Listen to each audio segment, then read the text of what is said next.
हमारे साथ federation of chambers of commerce and industry की नायब सदर कुर्रतुल ऐन साहिबा मौजूद हैं।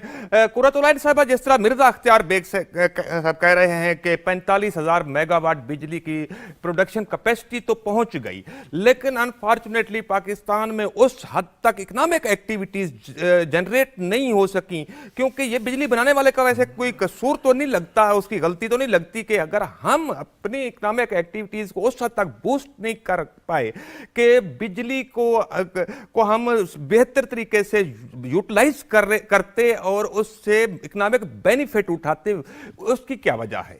मसला ये है, कल भी हमने federation of Pakistan chamber of commerce and industry से एक प्रेस कॉन्फ्रेंस की और पिछले चंद दिनों से हम इस बात को वाजे करने के लिए मशगूल हैं कि हम बता सकें कि असल मसला क्या हो रहा है। असल मसला तो ये है कि बिल्कुल मैं मिर्जा अख्तियार बेग साहब की बात से एग्री करती हूँ कि इस वक्त जो है वो हमारे पास कैपेसिटी तो है कि हम कोई 43,400 मेगावाट की जो है वो बिजली जो है वो प्रोड्यूस कर सकें, लेकिन असल में मसला क्या है? अब आप इसको देखें कि उसकी अगर हम डेप्थ के अंदर जाएं कि हमने जो ये आईपीपीज के अंदर जो है को 50 अरब की सरमायाकारी की और 400 अरब हमने उसमें से कमा लिए। हमने कैपेसिटी चार्जेस जो हैं वो 2015 में हम 13,000 मेगावाट बिजली इस्तेमाल कर रहे थे, जबकि कैपेसिटी चार्जेस 200 अरब रुपए थे। अब 2024 में इस्तेमाल हम वही 13,000 मेगावाट बिजली कर रहे हैं, लेकिन कैपेसिटी चार्जेस हमारे 2,000 अरब तक पहुंच गए हैं।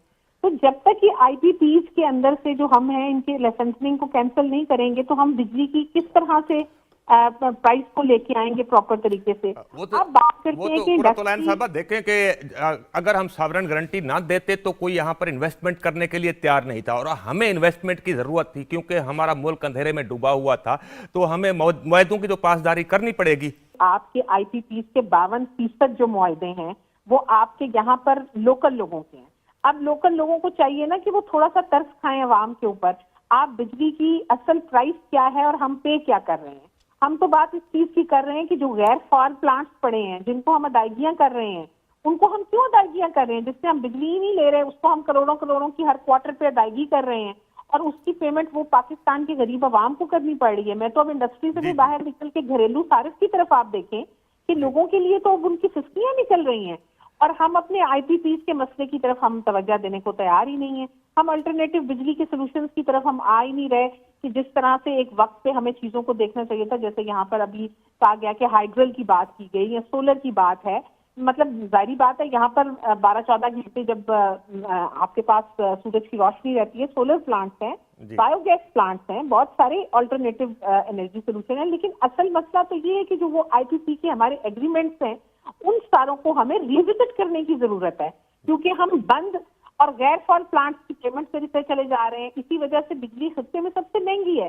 अब आप कहते हैं कि इंडस्ट्री जो है या हमारी जो लागत है वो 43,000 मेगावाट बिजली हम इस्तेमाल क्यों नहीं कर रहे? इंडस्ट्री तो बंद हो रही है, उनका तो सांस लेना मुश्किल हुआ है, क्योंकि जिस वक्त वो खत्ते में अपना प्रोडक्ट प्रोड्यूस करने के लिए जाते हैं सबसे हाईएस्ट मार्कअप हमारा है। बिजली इस वक्त हम 17 सेंट के ऊपर ले रहे हैं, जबकि हमारे जो इलाकाई कंपेटिटर्स हैं, बांग्लादेश को देख लें, इंडिया को देख लें, बाकी ममालिक को देख लें, वहां पर 8 सेंट से नीचे की बिजली है। तो आप मुझे बताएं कि जब मैं अपना प्रोडक्ट अगर $2 का बनाऊंगी और इंडिया वो प्रोडक्ट या बांग्लादेश वो प्रोडक्ट $1.5 का बेचेगा, तो हमसे क्यों कोई प्रोडक्ट खरीदेगा? नहीं खरीद सकता। आप दुरुस्त कह रही हैं।